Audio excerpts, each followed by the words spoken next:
All right. Welcome back to a special Pine Top podcast episode, the Built to Grow podcast. I'm your host, Tim Lyons, and joined in the studio, I guess the second studio, Randy Yankson. What's up, buddy? How we doing? How we doing? How we doing? Good. Speak up. Speak up. Yep.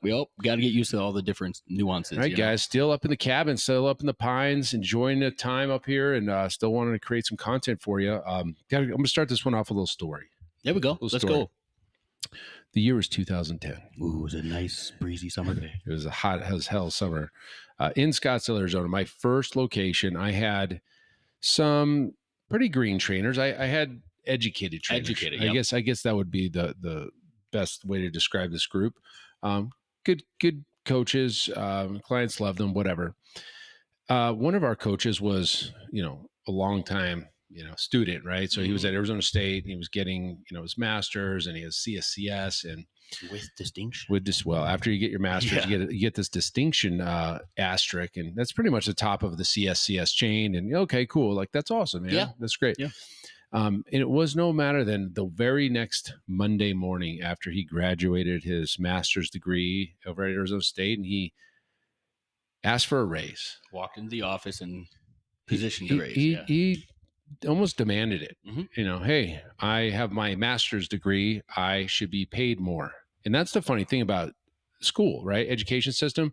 That's what they tell you. Yeah. You go get this education, you'll get this piece of paper, pay us hundreds of thousands, and you will demand more money in the free market. Mm-hmm.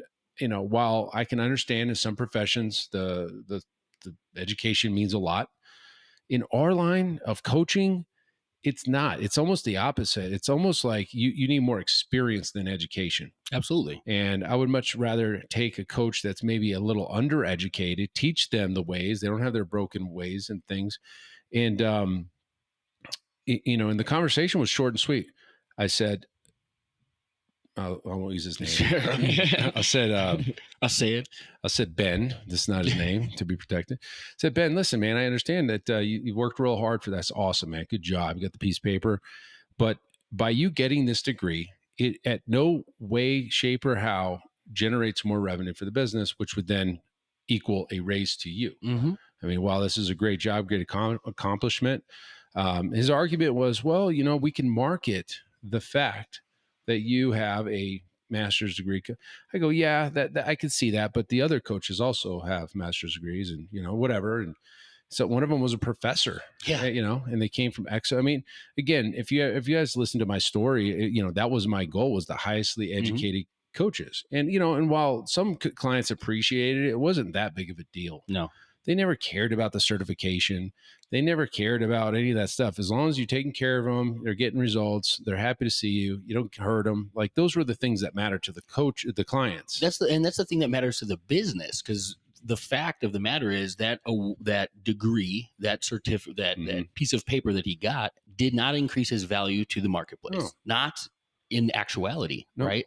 And that was the lesson you were teaching. And I was teaching him this. I said, listen, Ben, look, man, I'm happy to pay you more money.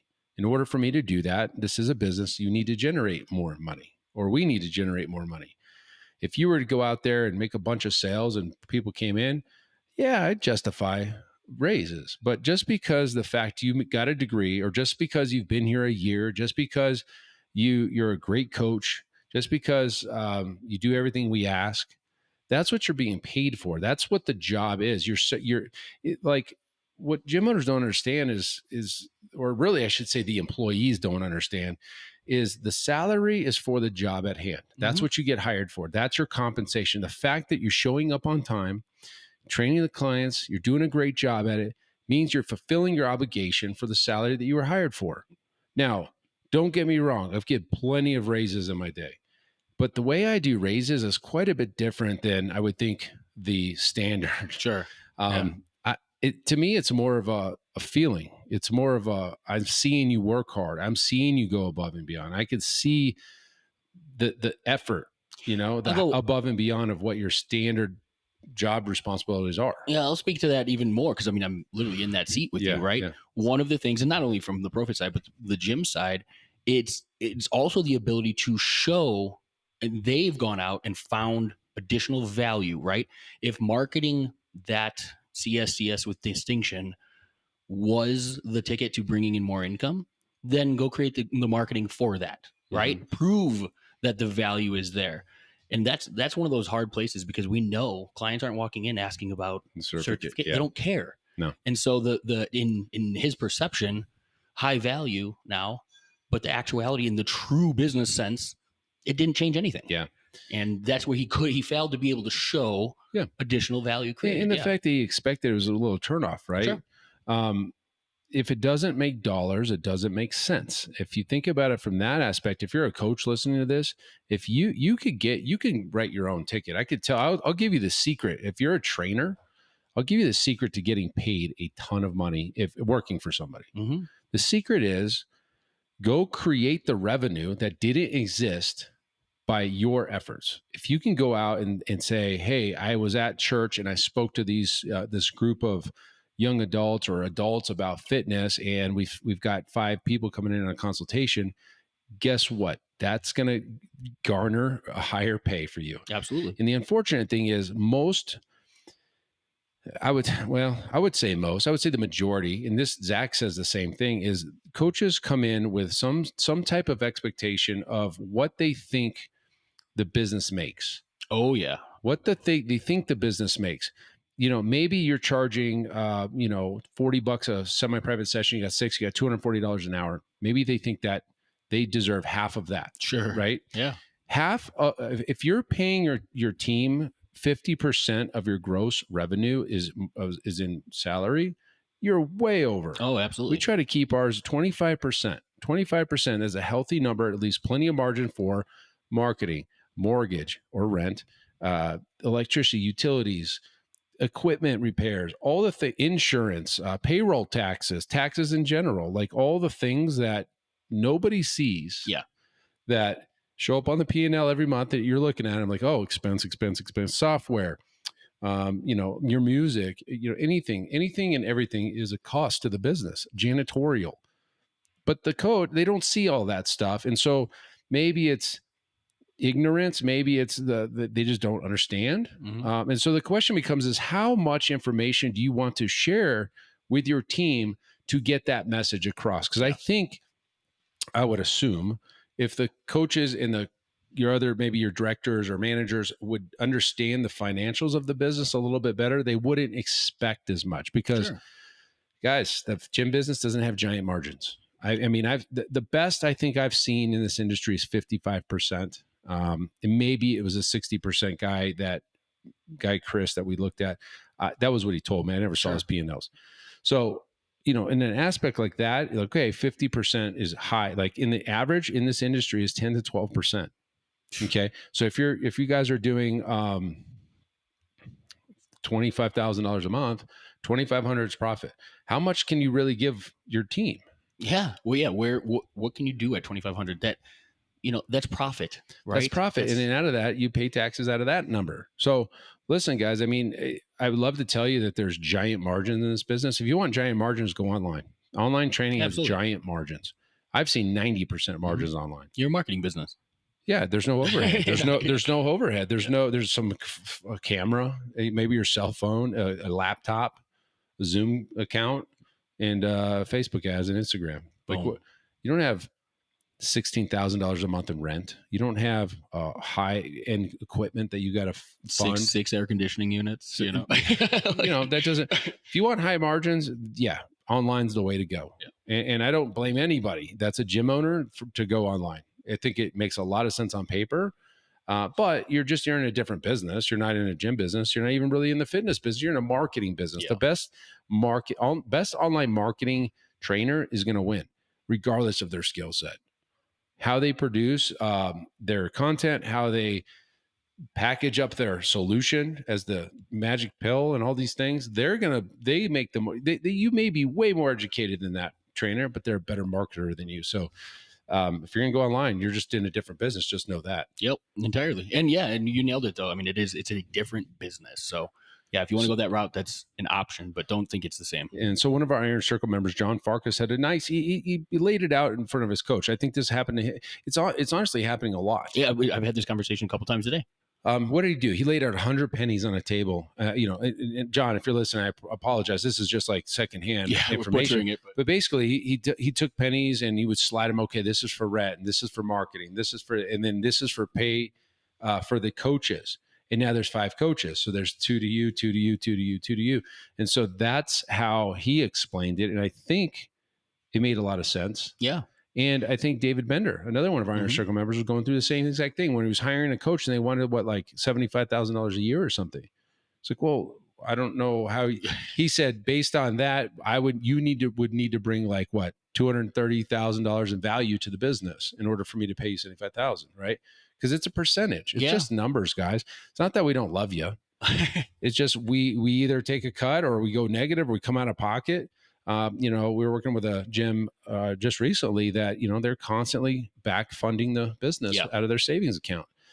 And that's a tough place to be. And look, an employee, a trainer, you guys can just get up and leave. There's no risk. There's no liability. So the entrepreneur, look up the definition of entrepreneur. Because I could have swore it is like the person takes, higher than normal financial risk in operating a business. The literally the word financial risk is in the definition, isn't it? A person who organizes and operates a business or businesses taking on greater than normal financial risks in order to do so. Yeah, there you go. Boom.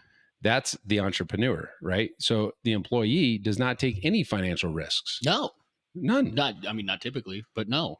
So those who risk get the reward. I mean, it's fair. Yeah. And if you want to earn more, you could do one of 2 things. You can produce more value for the business and show that it's directly responsible from your work, or open your own business. Exactly.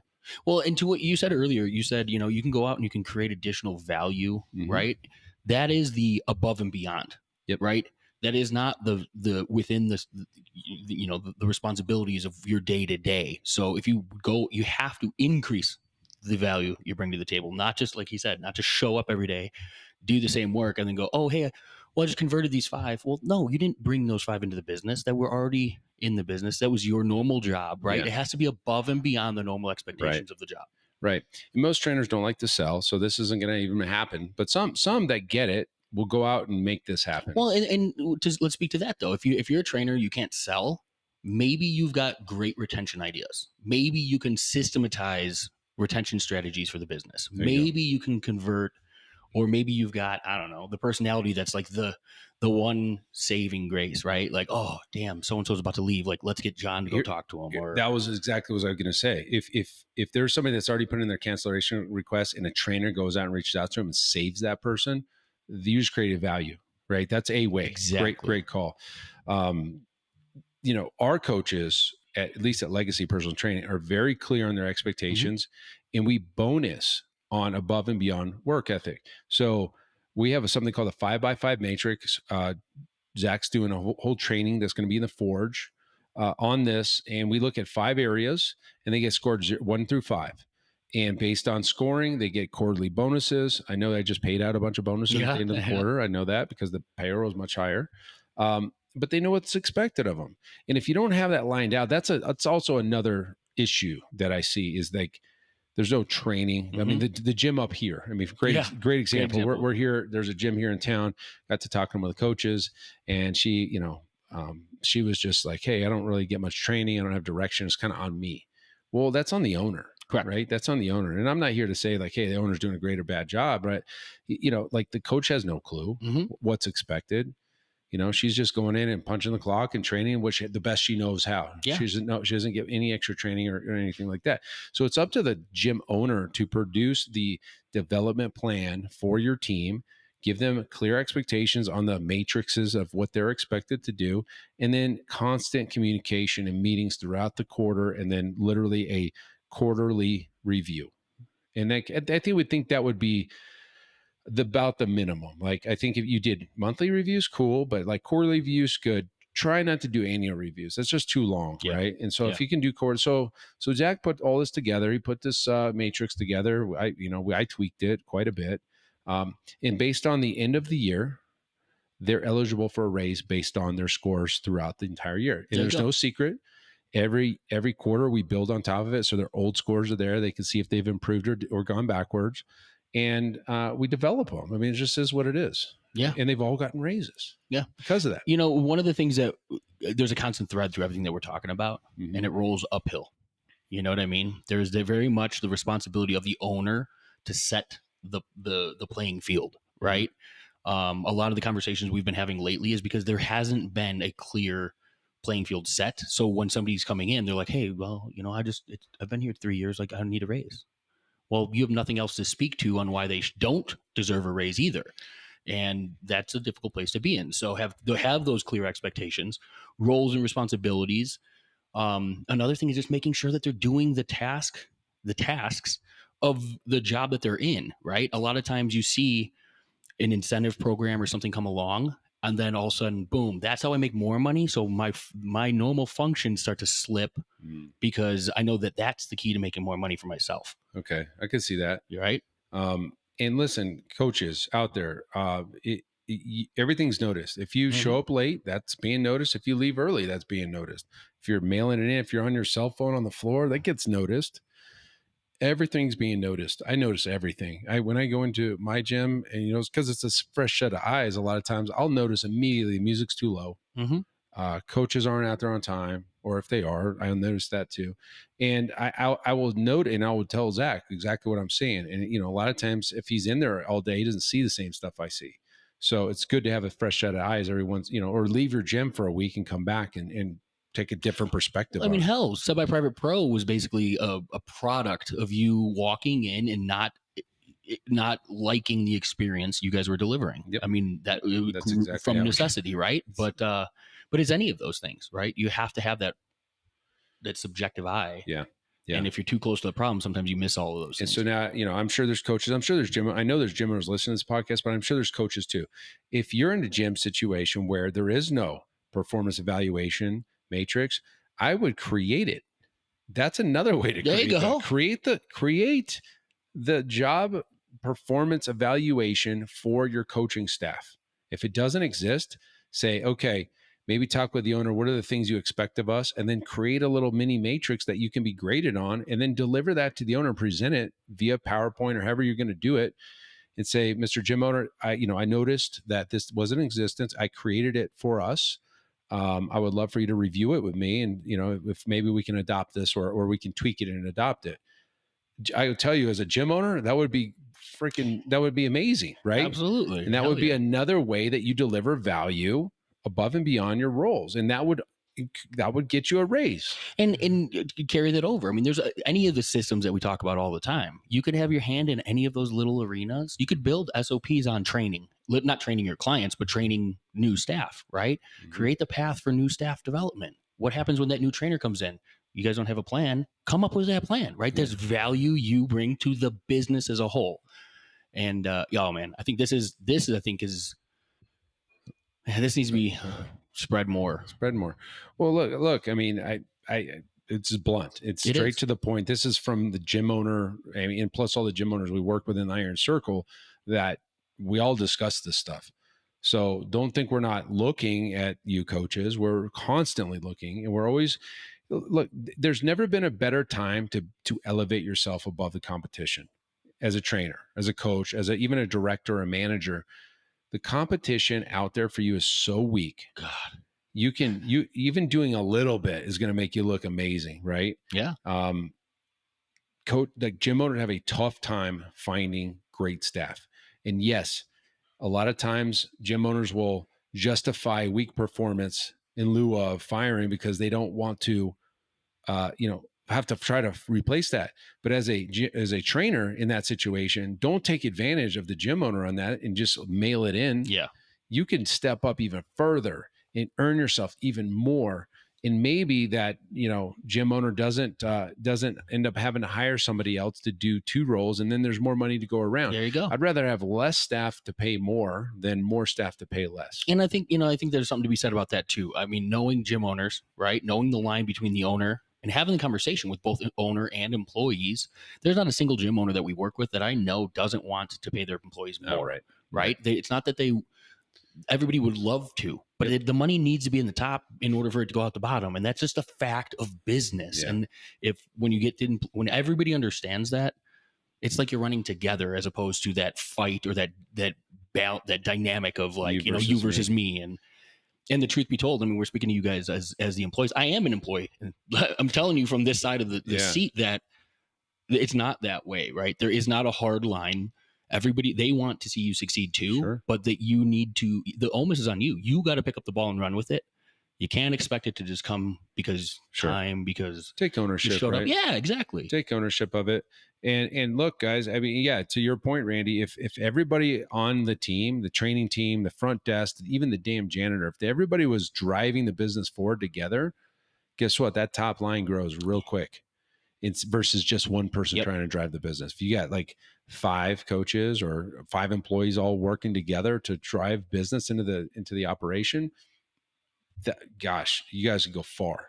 And just to elaborate on that, it doesn't have to happen from you bringing in additional clients. It doesn't have to happen from you selling certain things. You're adding value to the business. Could be as simple as an SOP, a training, whatever it may be. Yeah. You think of it as you got to bring value. Mm-hmm. What are the things or the operations of the business that have to happen? What are those functions, those roles, responsibilities? What can you bring to the table to fill those gaps? And go create that stuff and bring that to the table. Yep. I'll tell you what, they'll put you head and shoulders above anybody else because I know that nobody's doing that. The only person I know that does that is Zach. He does that all the time. He comes up with shit and I'm like, dude, yes, let's do that. Or, let's hold off on that one. It's a little out there, but let's bring it in and do this. He's constantly doing that stuff. And so, yeah, he's earned his great salary and he's doing well and he's running the ship. I mean, I know everybody's like, I want a Zach. I want to find a Zach. Guys, Zach didn't just show up like this. It took many years of me working with him hand in hand and working towards things. And the benefit, where I think the one thing that Zach brings to the table that maybe not a normal, he's very business focused. Sure. Right. So he takes responsibility of the business like it's his and does the things as if like he's almost like the owner. I mean, honestly, he is. And so kudos to him. I mean, of course, I appreciate it. Else I wouldn't be here. But yeah, I mean, they don't just exist this way. So you gotta create them and bring them up and, expose them to different things and see if they attack it or if they blow it off. Well, that's happened too. How about the fact that, there's a lot of gym owners and gyms out there that have cyclical trainers, right? Like they're just coming into the business and they're gone because you don't have a clear path for development for them and things like that. You want to build a long-term lasting team where everybody's running together. Show them that what you show them as the owner, like this is the path I see for you. Yeah. Right. Anything above and beyond, obviously they have to figure out themselves, but at least you have the plan and you could show them something because that's equally as, everybody wants to know what their responsibilities are and how they can succeed. Sure. So give them that plan. I mean, you guys got to understand, like we work with a lot of gyms. There are gyms that don't even have job descriptions for their trainers, for the coaches, for their directors even. I mean, if you're unclear on the roles and responsibilities of your team, you got to start there. Yep. So easy place to start. So hopefully this helps you guys. This is very relevant today. This is happening in real time. Like that's why we did this topic. So hopefully that helps you guys. If you need any help, hit the show notes for some links. We'll get on a call and see if we can't help you. But hopefully this one helped you. And until next show, guys, keep changing lives. We'll see you on the next show. Bye. All right. And thank you for listening to that episode of the Built to Grow podcast, where we help gym owners win. Now, do you want to connect with me and other gym owners online? All you need to do is join our private Facebook group, Business Talk with Fitness Professionals. Just head on over to Facebook and type in Business Talk with Fitness Professionals. And when you do, we're going to give you our 10 marketing strategies 7-figure gym owners use to win. I look forward to seeing you in the next episode. Until then, keep building something great.